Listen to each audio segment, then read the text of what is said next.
તમે જય ગજાનંદ ગણપતિ બાપાના દર્શન કરી લેજો બધા. ભોળિયાનાથના પણ દર્શન કરી લો બધા. સોમેશ્વર મહાદેવના.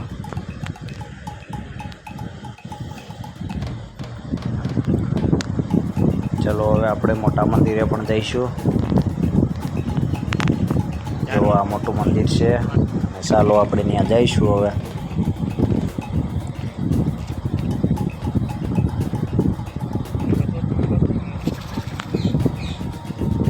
ચાલો હવે આપણે જોવા બાપુના નંબર પણ છે. જે કોઈને કામકાજ હોય તે કોન્ટેક કરી શકે. જો આપણે આ મંદિરે પહોંચી ગયા છીએ ભોમેશ્વર મહાદેવના સાનિધ્યમાં.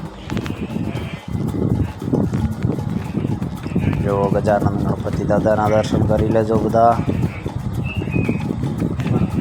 હનુમાન દાદાના દર્શન કરી લો. જય હનુમાન મહારાજ. ચલો હવે દાદા ભોમેશ્વર મહાદેવના પણ દર્શન બધા કરી લેજો. જય ભોમેશ્વર દાદા.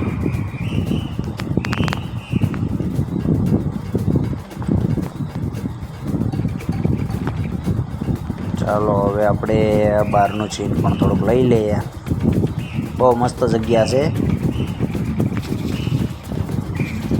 આપણે ગીરમાં આવેલી છે. ગીરમાં કેગડાથી પીસવીથી આપણે થોડુંક નજીક છે.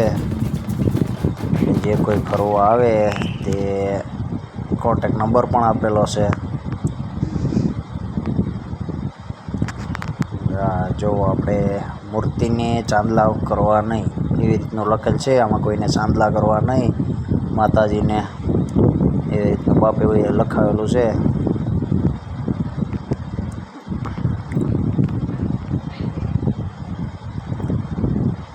દવા અખંડ ધૂણો છે બાપુનો. જય શિરડી સાઈધામ. સાંઈ બાબાની મૂર્તિ પણ છે અહીંયા.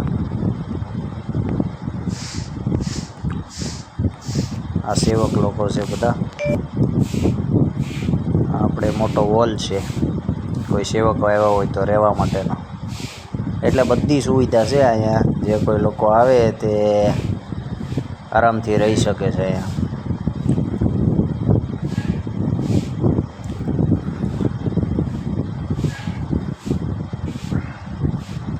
બગીચો પણ છે. જો આ બધું છે ફળ ફૂલ ને બધું.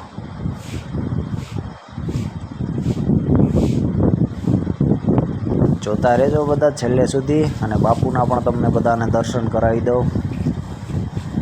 અને બાપુને તમે જોઈને પણ ખુશ થઈ જશો. અને તમને બીજી ફેરવા અહીંયા આવવાનું પણ મન થાય. આપણા એના સેવકો છે આ બધા લોકો. આ બોર્ડ મારેલ છે. નંબર પણ છે આમાં નાખેલો. જય ગો ભૈરવ દાદા.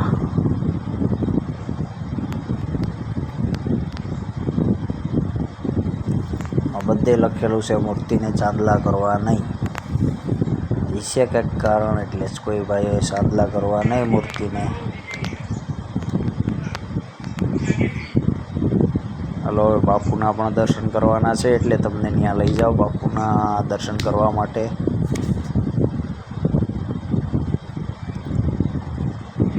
ચાલો તો હવે જોવા બાપુ અહીંયા બેઠા છે અંદર આશ્રમમાં.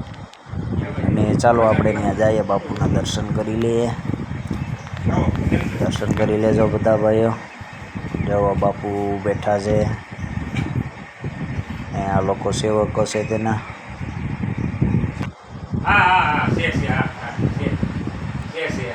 જો બાપુના દર્શન કરી લો બધા.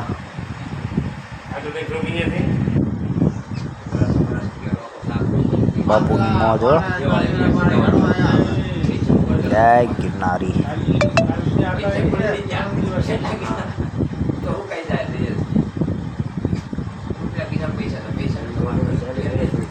ઓવર ઉપર થઈ ગયા છે બાપુના. જોવા બાપુનો ફોટો જૂનો. આપણે અખાડાના સાધુ એવું લાગે છે.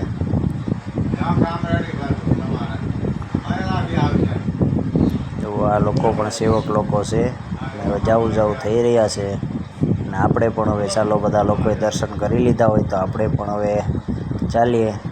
તો વિડીયો ગમ્યો હોય તો લાઈક શેર અને સબસ્ક્રાઈબ